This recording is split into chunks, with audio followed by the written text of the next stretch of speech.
حکمی طور پر میتا ہے، تو یہ بھی جو حال ہیں حکمی طور پر موتا ہیں۔ اب قرآن مجید سے استشہاد کرتے ہیں کہ اللہ تعالیٰ نے ارشاد فرما اَوَ مَنْ كَانَ مَيْتًا فَأَحْيَيْنَاهُ، جو شخص مردہ تھا پس ہم نے اس کو زندہ کیا۔ تو اس کی ایک تفسیر یہ ہے اے جاہلاً فعلمناہ، کہ جو جاہل تھا تو ہم نے اس کو علم دے دیا، اس کو تعلیم دی۔ ویسے یہ حضرت امیر حمزہ رضی اللہ تعالی عنہ کے اسلام قبول کرنے پر یہ آیت نازل ہوئی کہ جب آپ نے اسلام قبول کیا تو ابو جہل کے چیلے کہہ رہے تھے کہ ابو جہل اور حمزہ ایک جیسے ہیں، تو اللہ تعالیٰ نے فرمایا کہ حمزہ تو پہلے مردہ تھے، ہم نے زندہ کر دیے ہیں، اور ابو جہل اب بھی مردہ ہے، تو یہ ایک جیسے نہیں ہیں، جتنا مردہ اور زندہ میں فرق ہے اتنا ان میں فرق ہے۔ اَوَ مَنْ كَانَ مَيْتًا فَأَحْيَيْنَاهُ وَجَعَلْنَا لَهُ نُورًا يَمْشِي بِهِ فِي النَّاسِ، اس نور سے مراد ہے علم، کہ ہم نے اسے زندہ کیا اور اس کو روشنی دی جس روشنی کے اندر وہ لوگوں میں چلتا ہے۔ کَمَن مَثَلُهُ فِي الظُّلُمَاتِ، کیا یہ شخص جو روشنی میں چلتا ہے یہ ویسا ہو سکتا ہے جو کہ اندھیروں میں ہے؟ وَهُوَ الْجَاهِلُ الْغَارِقُ فِي ظُلُمَاتِ الْجَهْلِ، وہ ظلمات میں جو ہے وہ کون ہے؟ وہ جاہل ہے جو کہ جہالت کے اندھیروں میں غرق ہے۔ اچھا جی، تو یہاں تک ایک وضاحت آئی الناس و موتا کی کہ حکمی مردہ ہیں، دوسری او موت القلوب کہ ان کے دل مردہ ہیں، جاہل جو ہیں ان کے دل مردہ ہیں۔ اچھا جی، قال فی الاحیاء، احیاء العلوم کے اندر ہے کہ فتح موصلی انہوں نے یہ کہا، یعنی اب اس پر یہ دلیل دیں گے کہ علم دل کو نہ ملے تو دل مر جاتا ہے، اگرچہ دھڑک رہا ہو، اگرچہ ویسے سلسلہ حیات ہو، لیکن علم نہ ملے کئی دنوں تک دل کو تو دل مر جاتا ہے۔ المریض اذا منع الطعام والشراب والدواء الیس یموت، فتح موصلی کہتے ہیں کہ مریض کو جب کھانے سے روک دیا جائے، پینے سے روک دیا جائے اور دوا سے بھی روک دیا جائے، الیس یموت، کیا وہ مر نہیں جائے گا؟ قالوا بلا، لوگوں نے کہا کیوں نہیں، یعنی مر جائے گا، جب دوائی بھی نہیں دی جائے گی، پانی بھی، طعام بھی نہیں دیا جائے گا۔ قال، تو فتح موصلی نے کہا کذالک القلب، ایسے ہی جب دل کو سے روک دیا جائے حکمت کو اور علم کو صرف 3 دن تو دل مر جائے گا، کہ 3 دنوں تک اگر دل کچھ نہ علم پائے تو دل مر جاتا ہے۔ تو جن کو 3 ہفتوں یا 3 مہینوں یا 3 سالوں تک یا ساری عمر ہی کوئی علم نہیں مل سکا تو وہ پھر سارے معطل قلوب ہیں، یعنی ان کے دل مرے ہوئے ہیں۔ وَلَقَدْ صَدَقَ، اچھا جی، سچ کہا قائل نے، فَإِنَّ غَذَاءَ الْقَلْبِ الْعِلْمُ، دل کی غذا علم ہے اور حکمت ہے، وَبِهِ حَيَاتُهُ، اسی سے دل کی حیات قائم ہے، جس طرح کہ جسم کی غذا طعام ہے۔ وَمَنْ فَقَدَ الْعِلْمَ، جو علم سے محروم ہوا، فَقَلْبُهُ مَرِيضٌ، اس کا دل مریض ہے۔ وَمَوْتُهُ لَازِمٌ، اور اس کی موت پھر یقینی ہے کہ ایسا مرض اس کو لاحق ہو گیا، یعنی موت یہ علمی لحاظ سے موت۔ اچھا جی، اس پر پھر شاعر کا شعر ذکر کیا، اخل علم حی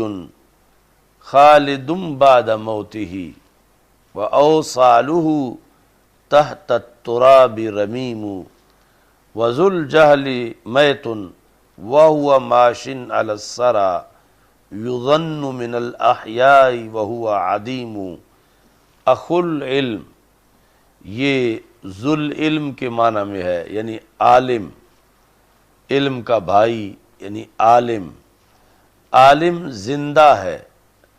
اور ہمیشہ ہے، بعد موت ہی، اپنی موت کے بعد بھی۔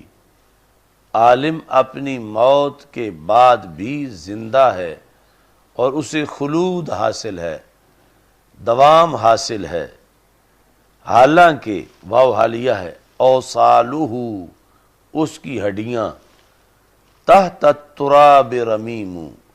مٹی کے نیچے بوسیدہ ہو گئی ہیں، یعنی اسے دفن کر دیا گیا، ہڈیاں اس کی اگرچہ بوسیدہ بھی ہو گئی ہوں پھر بھی وہ زندہ ہے اور وہ خالد ہے، خلود اس کو حاصل ہے۔ یہ عالم کی شان ہے کہ ہڈیاں اگر بوسیدہ ہو بھی جائیں تو وہ پھر بھی زندہ ہے۔ اور دوسری طرف وذو الجہل میت، اور جاہل مردہ ہے، حالانکہ وہ زمین کے اوپر چل رہا ہے، ابھی دفن بھی نہیں ہوا لیکن پھر بھی مردہ ہے۔ یظن من الاحیاء، اسے گمان کیا جاتا ہے کہ یہ زندوں میں سے ہے، وَهُوَ عَدِيمُ، حالانکہ وہ تو معدوم ہو چکا ہے۔ عدیم بمعنی معدوم، فعیل بمعنی مفعول، یعنی وہ عالم فوت ہو کے بھی زندہ ہے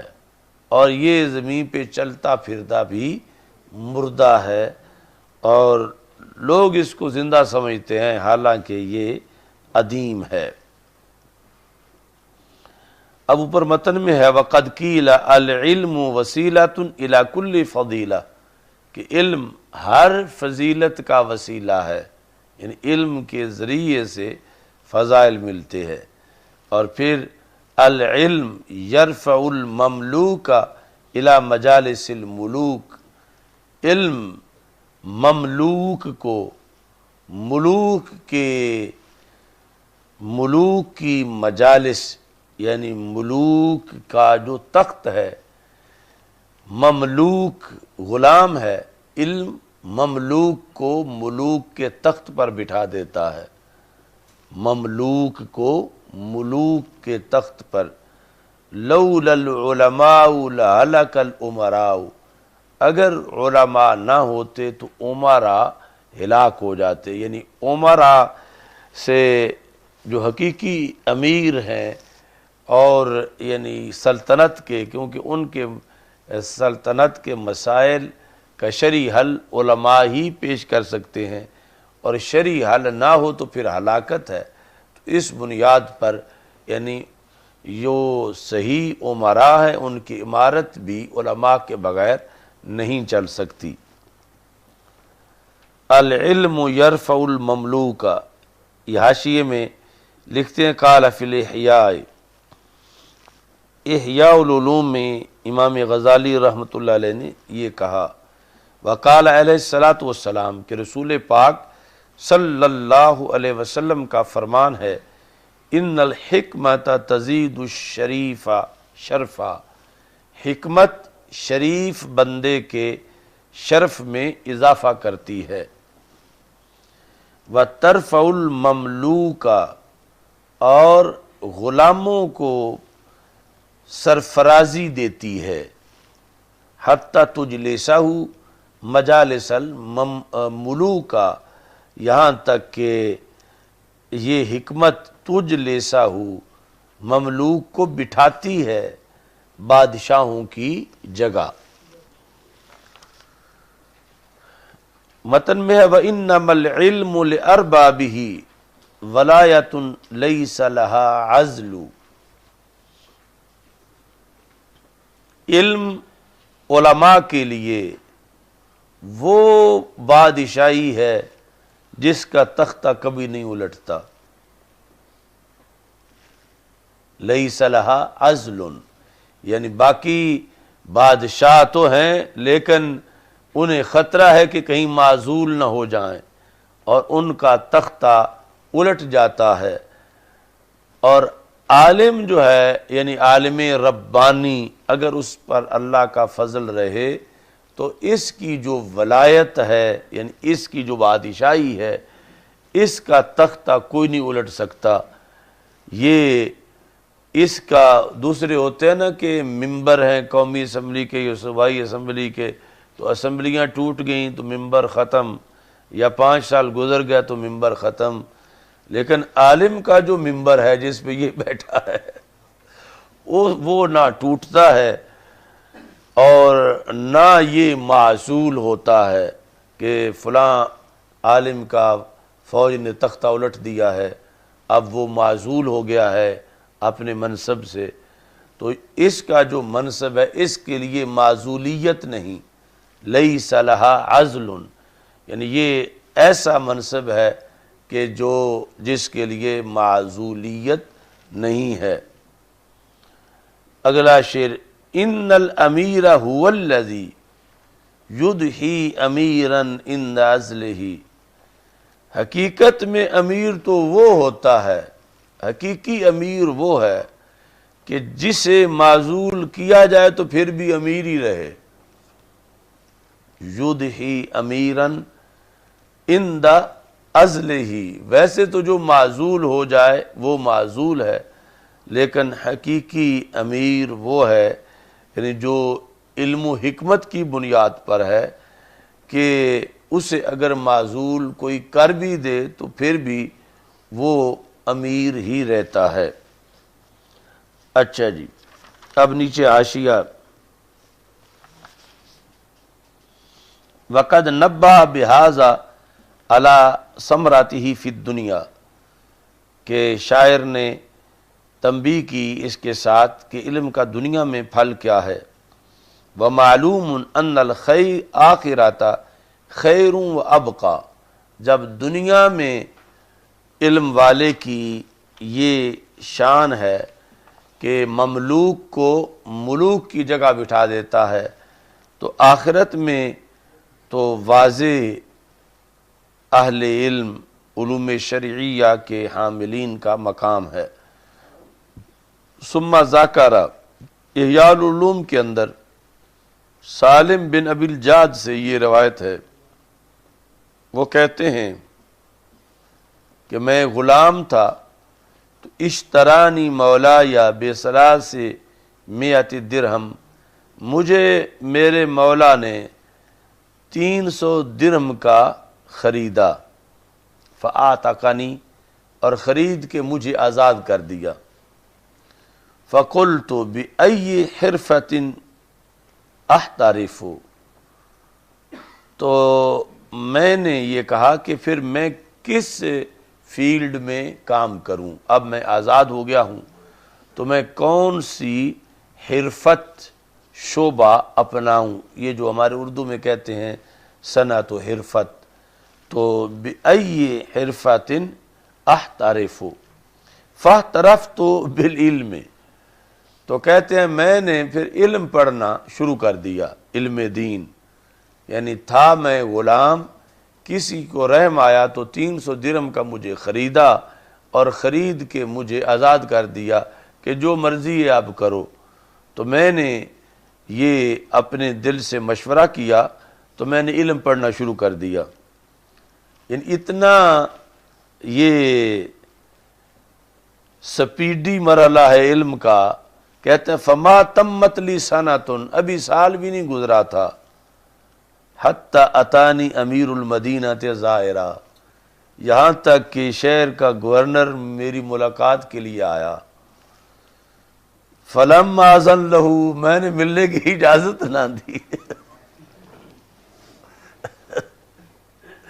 یعنی پہلے سال پہلے تو میں غلام تھا کہ میں خود اپنے طور پر آزاد بھی نہیں تھا کہ کہیں میں خود چلا جاؤں جب تک کہ مجھے اجازت نہ ہو، اتنا میں پابند تھا۔ تو مجھے میرے مولا نے، آقا نے خریدا اور آزاد کیا، تو میں نے علم والا شعبہ اپنایا، علم دین والا۔ تو علم دین کی بنیاد پر فما تمت لی سنتن، ابھی آزادی کا سال بھی پورا نہیں ہوا تھا، اتنا میں ترقی کر چکا تھا کہ شہر کا جو گورنر ہے اسے شوق پیدا ہوا، یا امیر المدینہ کو، کہ میں حضرت صاحب سے ملوں، کہ یہ بہت بڑی شخصیت ہیں۔ تو کہتے ہیں کہ وہ مجھے ملنے آ گیا، تو یہ نہیں کہ میں آگے انتظار میں بیٹھا ہوں کہ شکر ہے کہ شہر کا امیر آیا ہے۔ کہتے ہیں فلم آذن لہو، میں نے اس کو ملنے کی اجازت ہی نہیں دی۔ تو یہ بتایا کہ اس یعنی علم دین کے اندر دنیا کے لحاظ سے بھی انسان کی ترقی ہے اور آخرت کا بھلا تو ہے ہی۔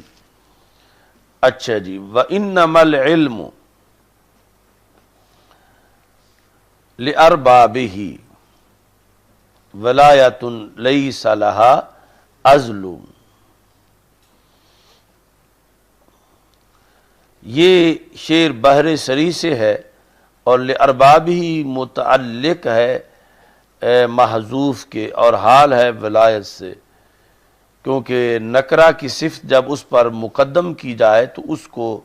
اس کا حال بنایا جاتا ہے، یا پھر یہ صفت ہے علم کی۔ وَإِنَّمَا لَمْ يُعْزَلْ صَاحِبُهُ، کیوں نہیں عالم معزول ہوتا؟ عالم معزول کیوں نہیں ہوتا؟ لِأَنَّهُ وَلَایَةٌ الٰہیۃٌ، اس واسطے کہ اس کی بادشاہی اللہ کی طرف سے ہے، الہی، ولایۃ الہیۃ، لا سبیل للعباد، بندوں نے ووٹ دے کے اس کو نہیں بنایا، لا سبیل للعباد الی عزلہ منہا، اس منصب سے معزول کرنا لوگوں کے بس میں نہیں، یعنی لوگ جس منصب پر خود بٹھائیں اس سے تو اتار دیتے ہیں یا اتار سکتے ہیں، لیکن جس منصب میں لوگوں کا کوئی دخل ہی نہ ہو تو پھر اس سے لوگ معزول بھی نہیں کر سکتے۔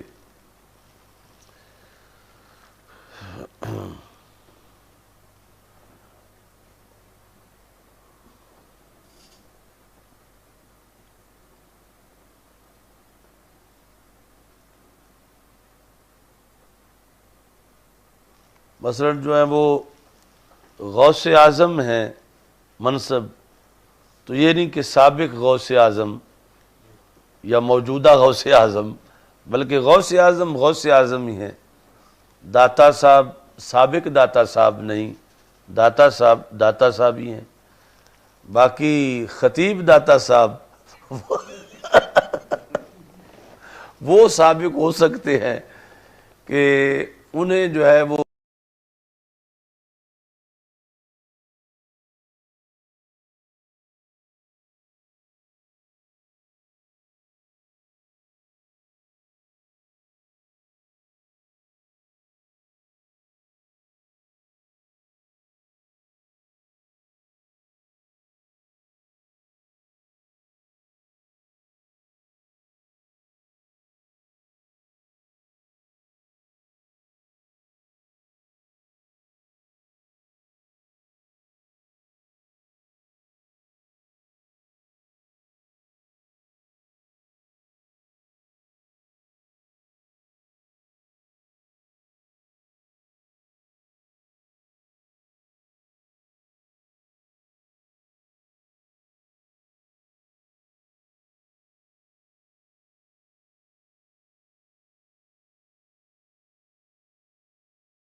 کہ اہل علم جو ہے ان کی بات مانو، یعنی دوسرے اس اہل نہیں کہ ان کی اطاعت کروائی جائے کہ وہ قابل اطاعت نہیں۔ ہاں جس وقت اولی الامر جو ہے وہ شریعت کے مطابق ہو تو پھر وہ مقدم ہے سب سے، اور جنت میں بھی نبیوں کے بعد اس کی سیٹ ہے۔ سبعۃ یظلھم اللہ فی ظلہ یوم لا ظل الا ظل عرشی، 7 قسم کے لوگ جنہیں اللہ اپنے سایہ رحمت میں جگہ دے گا، ان میں سب سے پہلی سیٹ ہے امام عادل۔ امام عادل، آگے رجل قلبہ معلق بالمسجد یا شاب نشأ فی عبادت اللہ، یعنی جتنا زہد، تقوی، پارسائی وہ سب بعد میں ہے، پہلی سیٹ امام عادل کی ہے۔ اور یہاں امام سے مراد یعنی محض مصلی کا امام نہیں بلکہ امیر المومنین مسلمانوں کا، اور وہ آگے نمازی بھی ہے، جماعت بھی کراتا ہے۔ تو امام عادل یہ یعنی اولی الامر ہے، لیکن جب موجودہ جس طرح کے ہیں تو پھر اولی الامر یا پہلے بھی جو ظالم حکمران ہوئے ہیں، تو مثلا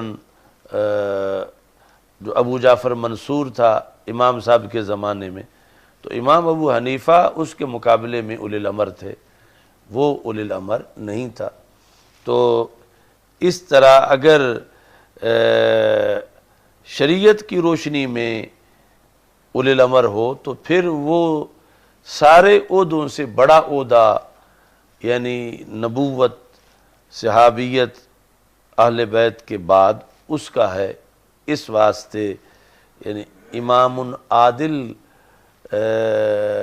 یوم من امام عادل خیر، ایک دن امام عادل کا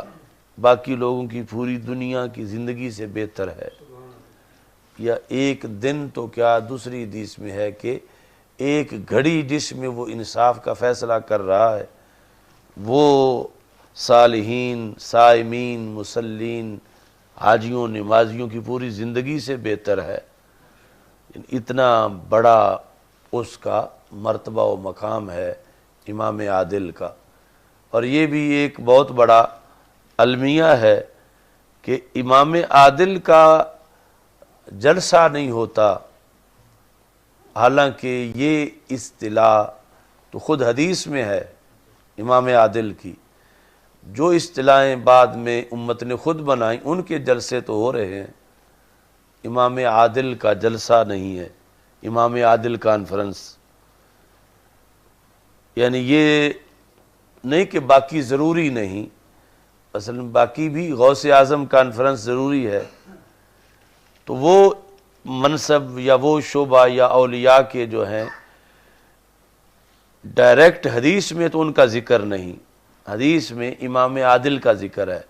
کسی ایک حدیث میں نہیں، متعدد احادیث میں، اور اس کے فضائل ذکر ہیں امام عادل کے، اس کی شرائط ذکر ہیں امام عادل کی شرائط۔ اب وہ امام عادل غائب ہے، اور اس امام عادل کی تلاش بھی نہیں، اور وہ امام عادل ہے الامام الجنہ، کہ رسول پاک صلی اللہ علیہ وسلم نے فرمایا کہ جو امام ہوگا میری امت کا وہ امت کی ڈھال بنے گا، اور ساری امت اس کے نیچے، اس کی چھتری کے نیچے محفوظ رہے گی، وہ جہاد کرے گا، اس کے پیچھے امت اس کے آسرے میں رہے گی، تیر اسے لگیں گے، امت محفوظ رہے گی، اور اس کی پھر اتنی بڑی فضیلت ہے کہ وہ اکیلا حاجیوں، نمازیوں سے اس کا ایک دن زیادہ فضیلت والا ہے، صرف اس بنیاد پر کہ وہ اللہ کی زمین پر اللہ کا نظام نافذ کرتا ہے۔ اور یعنی خلافت راشدہ، خلفائے راشدین کے مراتب باقی سارے صحابہ سے بلند ہیں، یہ اہل سنت کے نزدیک، 4 یاروں کا مقام باقی سب سے بلند ہے، تو اس میں ایک بڑی وجہ ان چاروں کا نظام کو رائج کرنا ہے۔ اگرچہ تہجد گزار تو باقی صحابہ بھی ہیں، اعلیٰ درجے کے متقی ہیں، اعلیٰ درجے کے پارسا ہیں، مگر یہ چاروں ان سب سے سبقت میں اس بنیاد پر ہیں کہ ان چاروں نے خلافت نبھائی اور نیابتاً اللہ کے نظام کو زمین پر نافذ کیا، اور پھر اس کے لیے راتوں کو جاگتے رہے، پہرے دیتے رہے کہ زمین پہ کسی پہ ظلم نہ ہو، کوئی بھوکا نہ سوئے۔ تو یہ جو ان کا عمل تھا، باقی تقویٰ بھی ہے، پارسائی بھی ہے، علم بھی بہت ہے، معرفت بھی ہے، اور ساتھ یہ جو ہے اس بنیاد پر یہ باقی سب سے ان کا درجہ آگے قرار پایا کہ یہ ساتھ امام عادل بھی تھے اور انہوں نے زمین پر اللہ کا نظام نافذ کیا۔ تو یہ مطلب ہے کہ امام عادل کی سیٹ دنیا داری نہیں، بشرطے کہ امام عادل ہو، یعنی اس کو دنیا دار نہیں کہا جائے گا، بلکہ ہزاروں ولیوں سے وہ آگے گزر جائے گا اگر وہ اللہ کے نظام کو واقعی زمین پہ نافذ کرتا ہے۔ تو یہ نظام کا نفاذ جو ہے وہ یعنی اتنا اہم ہے شریعت کے اندر کہ اس لیے دشمنوں کے نزدیک، اسلام دشمن قوتوں کے نزدیک سب سے ہدف پر جو چیز ہے مسلمانوں کی، وہ مسلمانوں کا نظام ہے۔ نماز ہدف پہ نہیں، نماز بعد میں ہے، حالانکہ پلرز آف اسلام میں تو نماز ہے ارکان اسلام کے اندر، مگر یہ اسلام کی اندرونی محاذ پر، بیرونی محاذ پر جو دشمن ہیں انہیں جو چیز سب سے مسلمانوں کی اہم لگتی ہے وہ نظام لگتا ہے کہ جس نظام کے نیچے پھر نماز بھی محفوظ رہتی ہے، روزہ بھی، تدریس بھی، تلاوت بھی، سب کچھ۔ یہ وجہ تھی کہ رسول اکرم صلی اللہ علیہ وسلم نے ارشاد فرمایا کہ لَيَنْتَقِدَنَّ عُرَى الْإِسْلَامِ عُرْوَةً عُرْوَةً، اسلام کے کڑے ٹوٹیں گے معاذ اللہ ایک ایک کر کے۔ تو جب ایک ٹوٹے گا تو مسلمان دوسرا پکڑ لیں گے، چونکہ اس کنڈے کو ہاتھ ڈال کے ساری امت سفر کر رہی ہے اور نیچے طوفان ہے، اس سے بچنے کے لیے اسے پکڑا ہوا ہے۔ تو دشمن ہر ایک کو کھینچ کے نیچے گرائیں تو اس سے ٹائم زیادہ لگے گا، تو وہ کڑا توڑیں گے۔ رسول پاک صلی اللہ علیہ وسلم نے فرمایا تو جب ایک توڑیں گے تو کروڑوں لوگوں نے وہ پکڑا ہوا ہے تو وہ اب سارے نیچے گریں گے۔ تو جب ایک ٹوٹے گا تو سرکار دو عالم صلی اللہ علیہ وسلم فرماتے ہیں میری امت کے لوگ فوراً دوسرا پکڑ لیں گے گرنے سے بچنے کے لیے، تو وہ دوسرا توڑ دیں گے، یہ تیسرا پکڑ لیں گے، وہ تیسرا توڑ دیں گے، ایک ایک کر کے وہ سارے کڑے توڑیں گے۔ یہ مستدرک للحاکم کی حدیث ہے۔ تو اس میں رسول پاک صلی اللہ علیہ وسلم نے متوجہ کیا کہ ہر کڑے پہ پہرا دینا تو بڑا مشکل ہے، مگر ایک کڑے پہ ساری امت اکٹھی ہو جائے کہ یہ نہیں ٹوٹنے دیں گے تو وہ تو آسانی سے بچا سکتے ہیں۔ تو یہ تب ہو سکتا ہے کہ پتہ چل جائے پہلے حملہ کہاں ہونا ہے، کہ تاکہ وہ نہ ٹوٹے تو پھر آگے کوئی بھی نہ ٹوٹے۔ تو یہ رسول پاک صلی اللہ علیہ وسلم نے خبر دی اولہن نقضاً الحکم، سب سے پہلے جو کڑا غیر مسلم قوتیں توڑیں گی وہ مسلمانوں کی حکومت ہے، نظام سلطنت ہے۔ وآخرہن الصلاۃ، اور آخری کڑا نماز ہے۔ اگر پہلا کڑا نہ ٹوٹا تو نماز والا نہیں ٹوٹے گا۔ اگر پہلا ٹوٹ گیا کہ دنیا داری سمجھ کے مسلمانوں نے اپنا نظام خود ہی غیروں کو دے دیا تو پھر آگے بریک نہیں لگے گی، پھر چلتے چلتے نماز پر بھی مشکلات آ جائیں گی، پھر نمازیں بھی بند ہوں گی۔ لیکن اگر نظام پر امت ڈٹ گئی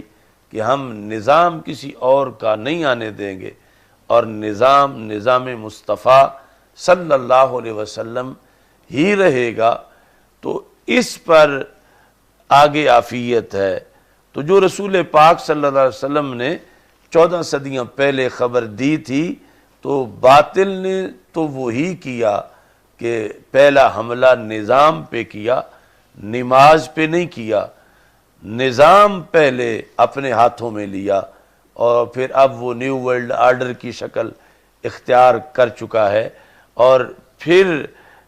یہ ہے کہ تدریجاً پھر نماز بھی مشکل ہو جائے گی۔ جیسے کرونا کی شکل میں اب عملاً حج معطل ہے، اور پچھلے سال رمضان میں جو کچھ ہوا تو کس لیے کہ نظام نہیں تھا اپنا مسلمانوں کا، تو نظام نہ رہا تو پھر نماز بھی مشکل ہو گئی۔ تو یہی وجہ ہے، یعنی حقیقت ہے ہر جگہ کہ آپ مسجد میں نماز کی تقریر کریں، جو کہ ضروری بھی ہے، لازمی ہے، مگر اپوزیشن کے لحاظ سے آپ چیک کریں کہ نماز کی تقریر کے بعد کیا تمہاری مخالفت محلے میں ہوئی یا نظام کی تقریر کے بعد مخالفت ہوئی۔ تو نماز کی تقریر پر مخالفت نہیں ہوگی۔ وہ کوئی بہت ہی گیا گزرا ہے کہ جو کہے کہ یہ مولوی صاحب نے پچھلے جمعے نماز کے بارے میں ان کو نکالو یہاں سے۔ لیکن اگر آپ نظام کے بارے میں کریں کہ یہ نظام غلط ہے، یہ انگریزوں کا ہے، یہ ختم ہونا چاہیے، قرآن و سنت کا نظام ہونا چاہیے، تو اس مسجد کی کمیٹی کے اندر سے ہی کوئی ابو جعلی فکر کا کھڑا ہو جائے گا، کوئی یو سی لیول پر، اوپر تو بڑی دور کی بات ہے، یعنی یو سی لیول سے لے کر وائٹ ہاؤس تک اتنے کڑی نظام والوں کی کہ وہ برداشت نہیں کریں گے، کہیں گے کہ اس مولوی کو کہو کہ یہ تقریریں کرنی ہے تو ادھر نہ آئے، یعنی وہ سمجھتے ہیں کہ یہ ہماری سیٹ کو خطرہ ہے اس کی تقریروں کی وجہ سے۔ تو رسول پاک صلی اللہ علیہ وسلم نے اس لیے فرمایا تھا کہ یہ بڑا جہاد ہے، اور اس کی وجہ سے دشمنی محلے سے شروع ہو جائے گی۔ دوسری دشمنی بڑی دیر بعد جا کے، جس طرح معاذ اللہ برما والوں کے ساتھ ہوا، تو شروع میں یعنی چودھری صاحب خود کہیں گے کہ مولوی صاحب بڑے اچھے ہیں، یہ اصلاحی تقریر ہی کرتے ہیں، حالانکہ نظام کی اصلاح بھی تو اصلاحی تقریر ہے، مگر نماز کی تقریر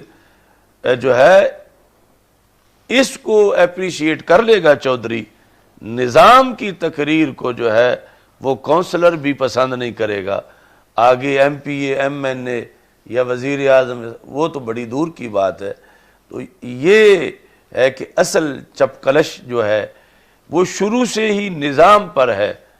یعنی مکی زندگی میں کوئی ایک بھی غزوہ نہیں، اور مدنی زندگی میں غزوے ہی غزوے ہیں۔ اس کی بیس کیا ہے؟ ویسے تو یہ ہے کہ جہاد کا حکم مدنی زندگی میں آیا، لیکن حکم آنے میں بھی تو کوئی حکمت ہے کہ مکی زندگی میں سبق نماز کا تھا اور مدنی میں نظام کا تھا۔ تو مکی زندگی کے اندر جب نماز کا حکم آیا تو قریش جتنا بھی بتوں سے پیار کرتے تھے مگر اپنی انانیت جتنا تو نہیں کرتے تھے، تو جب بتوں کے سجدوں پہ پابندی لگ گئی، یعنی اسلام نماز لے آیا کہ بتوں کو سجدہ نہیں کرنا، سجدہ اللہ کو کرنا ہے، تو اس سے ابو جال، عتبہ، شیبہ سب کو تکلیف ہوئی، مگر تھوڑی ہوئی، اتنی نہیں ہوئی کہ اب مرنے مارنے پہ آ جائیں، یا یہ ہیں یا ہم ہیں، ایک ہی رہے گا یہاں پر، ایسا نہیں ہوا۔ لیکن جب نظام کی بات آئی تو پھر یہ مکہ مکرمہ سے نکلے بدر میں لڑنے کے لیے، حالانکہ جن سے اتنی دور جا کے لڑ رہے وہ سارے پاس ہی تو ہوتے تھے، 13 سال اعلان نبوت کے بعد بھی وہ پاس ہی رہے، اور تھے بھی تھوڑے، اور اس وقت معاذ اللہ جو نیت یہ لے کے بدر گئے تھے قریش، اس وقت وہ کام آسان تھا کہ تھے بھی تھوڑے، تھے بھی قریب، راتوں کو اٹھ کے گھر کے ساتھ گھر تھا، اپنا ناجائز ارادہ پورا کر لیتے. لیکن اس وقت یہ خیال نہیں آیا اس قدر سخت. یہ تب آیا کہ وہ سمجھ رہے تھے کہ یہ ہیں نماز والے صرف، تو ٹھیک ہے ہمارے بتوں کو سجدے نہیں کرتے، نہ کریں، اپنے رب کو کریں، مگر چدراہٹ تو ہماری ہوگی، نظام ہمارا ہوگا. یہ کرتے رہے عبادت. یعنی بتوں کی محبت تھوڑی تھی، اپنی زیادہ تھی. ابھی تک اپنی چدراہٹ کو ضرب نہیں لگی تھی تو جنگ پہ تیار نہیں ہوئے کہ سارے اکٹھے ہو جاؤ، ان سب کو ہم نے شہید کرنا ہے. لیکن جب مدینہ منورہ میں نظام آ گیا اسلام کا، تو اب ان کو آگ لگی ابو جہل کی دم کو کہ یہ صرف نماز والے تو نہیں، اب تو فیصلے بھی ان کے ہی ہوں گے، یہ راج کریں گے، ان کی فوج ہوگی، یہ حکومت کریں گے. تو یہ خطرہ ہے ہمارے لیے. اپنے معبودوں کے لیے نہیں نکلے، چدراہٹ جو اپنی تھی، کیونکہ نماز مقابلے تھی بتوں کے، نظام ان کے مقابلے میں تھا. اب انہوں نے کہا جیسے بھی ہو سکتا ہے فنڈ اکٹھا کرو، فوج بھرتی کرو، دور جا کے لڑنا پڑتا ہے تو پھر بھی لڑو، کہ یہ اگر آج ہم نے نہ روکا تو یہ کل تو یہاں آ جائیں گے اپنا نظام لے کے. یعنی اس قدر نظام باطل پہ زبردست ہے. ابو جہل سے لے کر آج کے ابو جہلوں تک ایک ہی پالیسی ہے. نماز آئی تو وہ سختیاں نہ ہوئیں جو سختیاں کفر نے نظام کے آنے پر شروع کر دیں، اور پھر نماز کے آنے پر مکہ مکرمہ میں کوئی غزوہ نہیں ہوا، مگر نظام پر غزوہ ہی غزوہ ہے. جب تک کہ کفر کی کمر نہیں ٹوٹ گئی، وہ لڑتے ہی رہے اپنے نظام کو بچانے کے لیے. اور اسلام پہلے دن سے بڑا سیریس ہے اپنے نظام کے مسئلے پر، اور یہ واضح کر دیا وَاعْلَمُوا أَنَّ الْأَرْضَ لِلَّهِ وَلِرَسُولِهِ، کہ رسول اکرم صلی اللہ علیہ وسلم نے فرمایا ہم زمین کے وارث ہیں، ساری زمین اللہ کی ہے بیک وقت، اور ساری زمین ساتھ ہی اللہ کے رسول صلی اللہ علیہ وسلم کی ہے. تو زمین پر اقتدار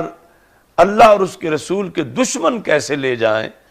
یہ ہے ہی اللہ اور اللہ کے رسول کے بندوں کی یہ اقتدار اس زمین پہ حاصل کریں گے. یہ وجہ تھی کہ رسول پاک صلی اللہ علیہ وسلم نے خطوط لکھتے وقت ملوک یا ملک کسی کو نہیں کہا،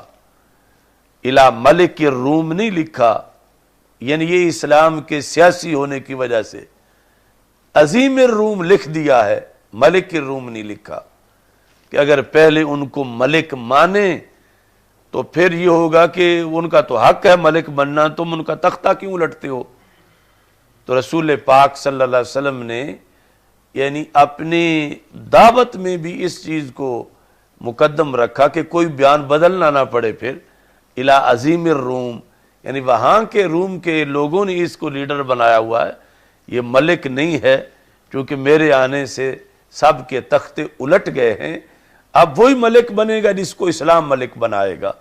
کیونکہ اس زمین اللہ اور اللہ کے رسول صلی اللہ علیہ وسلم کی ہے. اور اسلام کی زمین صرف وہ نہیں جو مسجد اور مدرسہ کی ہو، شرق سے غرب تک پوری روئے زمین یہ اسلام کی ہے. جو کلمہ پڑھے گا وہ وارث بنے گا، جو کلمہ نہیں پڑھے گا وہ قبضہ گروپ ہے، وہ یا تو مسلمانوں کے لیے ذمہ بن کے رہے گا یا پھر اس کو وہ زمین چھوڑنی پڑے گی. تو اس بنیاد پر یعنی مسلمانوں نے چھینا کسی سے کچھ نہیں، کہ جن علاقوں پر فتح ہوئی، قبضہ ہوا، تو یہ نہیں کہ مسلمان زمینیں چھین رہے تھے، مسلمان تو اپنا قبضہ واپس لے رہے تھے، چونکہ زمین اللہ اور اللہ کے رسول صلی اللہ علیہ وسلم کی ہے. اور قبضہ گروپ کہیں کیسر، کہیں کسرا، کہیں وائٹ ہاؤس، تو یہ ناجائز قبضے ہیں. اور مسلمان اگر وہ چاہتے ہیں کہ انہیں مالکانہ حقوق ملیں تو پھر اللہ اور اس کے رسول علیہ السلام کا کلمہ پڑھیں، اگر نہیں پڑھتے تو وہ پھر قابض ہیں، ناجائز قابض ہیں، اور اللہ والوں کو حکم ہے کہ ناجائز قابض ہٹا کر تم قبضہ واپس لو۔ تو کوئی بھی مجاہد فاتحانہ انداز میں جب آگے بڑھ رہا ہے تو وہ ظلم نہیں کر رہا، نہ کسی کا کچھ چھین رہا ہے،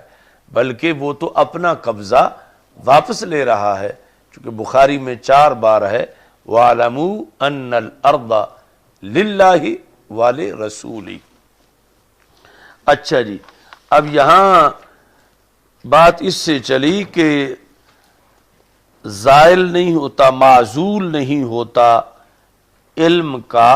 منصب۔ اچھا جی، اولی الامر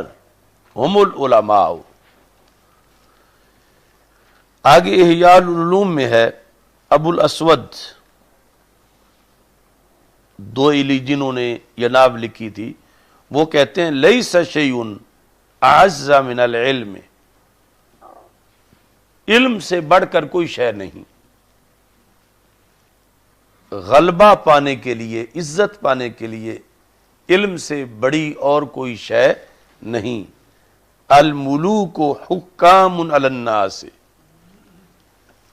ان لوگ تو سمجھتے ہیں کہ بادشاہ ہونا بڑا کام ہے،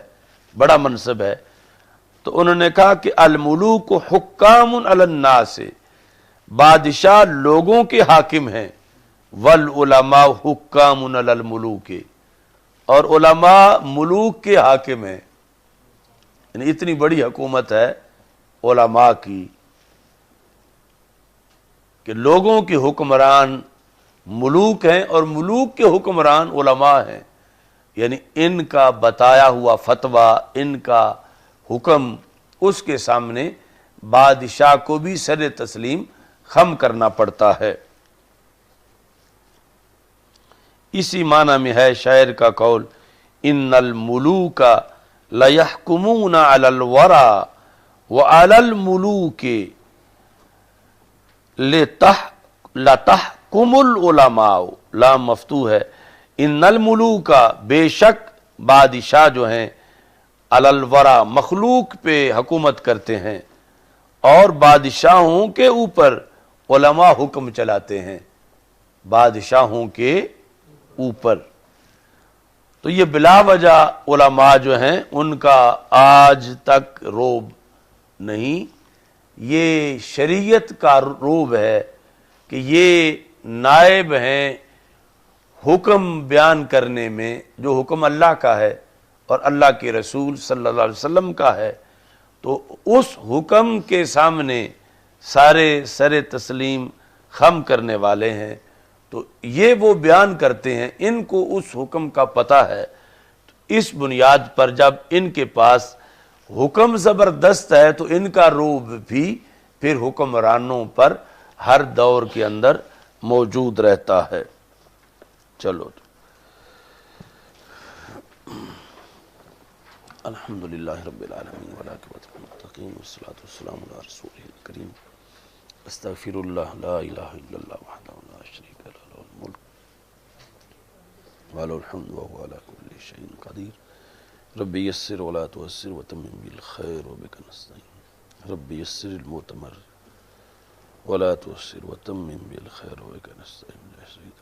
اللهم بارك في الأمور كلها، ربنا آتنا من لدنك رحمة وهيئ لنا من أمرنا رشدا، وصلى الله تعالى على حبيبه خير سيدنا محمد